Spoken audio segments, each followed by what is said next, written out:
Now let's take a break and learn something that we can use to make our sketches even better.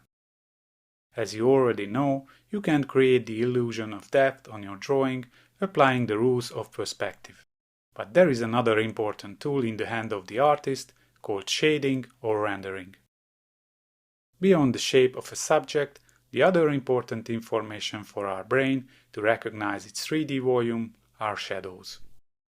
In sketching, you don't necessarily illustrate shadows, but if you choose to, it will be a simplified version. The way how light creates shadows on surfaces is a very complex topic. Photorealistic shading takes a lot of time. In this lesson, I just want to give you some quick tips how you can illustrate light and shadow on your sketches, adding some extra information to the viewer compared to a simple line drawing. The value scale. Let's explore the very basics of shading. I have already showed you this value scale. It contains different tones from light to dark. We can choose from these values or tones to illustrate light and dark areas on our drawing. Now this scale has a continuous transition or gradation from light to dark. As sketching is about simplification, we can simplify this scale too. Let's create a scale of 3 different tones.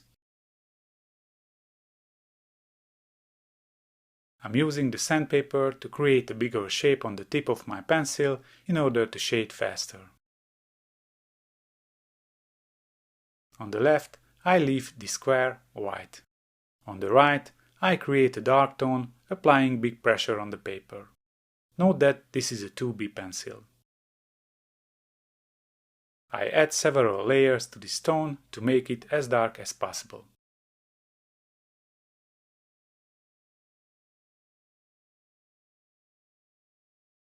Now I'm creating a middle tone, or mid-tone as artists say, with a medium pressure over here. Something like this.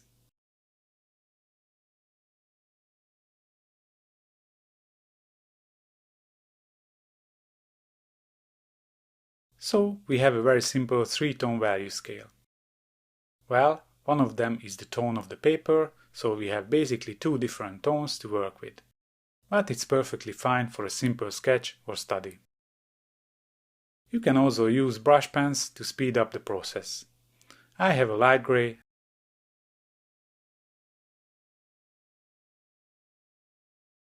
and a dark tone.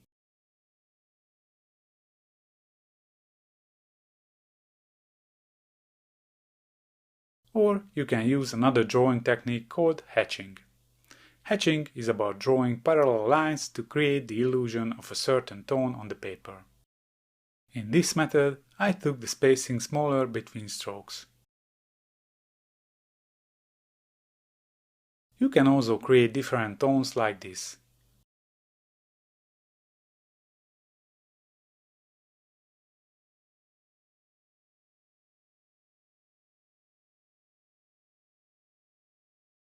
Or like this.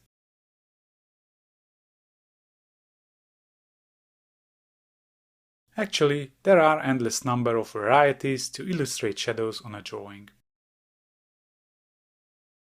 Using softer pencils like 4B, 6B or 8B, you can create further dark tones.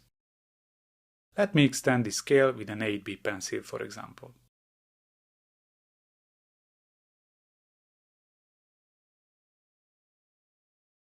With a black charcoal, you can even get a darker tone. And with a 2H pencil, I create an extra light tone on the left.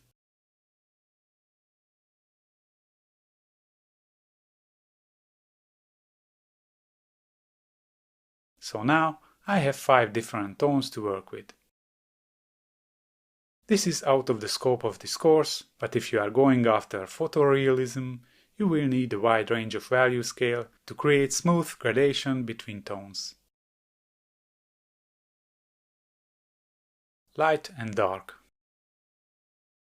There are some terms regarding shading.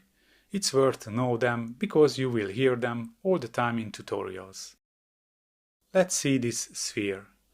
When you illustrate light and shadow on an object, the first thing you want to observe where the light is coming from. In this example, For the sake of simplicity, we have one single light source hitting the surface of the ball from this direction. Then you add different values to the shape, which will create the illusion of a form, a 3D shape, or a 3D object. These words are synonyms. Here you can see the different terms in case you'd like to explore further. You can find this illustration in a PDF attached to this lesson. I'm not going into detail on this now because in sketching we don't need this level of accuracy or smoothness in gradation. So we can illustrate these elements pretty simple.